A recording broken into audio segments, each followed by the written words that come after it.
nous, on n'est pas pour, c'est vrai. Maintenant, c'est évident qu'il y a aujourd'hui tout un tas de territoires arabes autour d'Israël.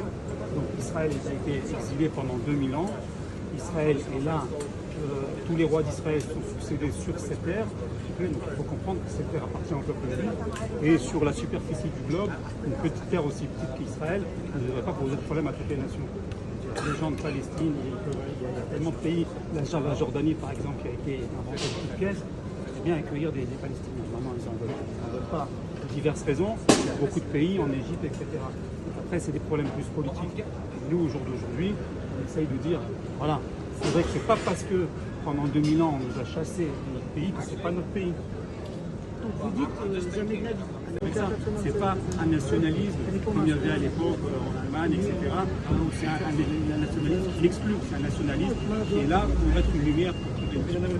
Vous voyez Gaza, il n'y a pas de problème. Il n'y a pas de problème.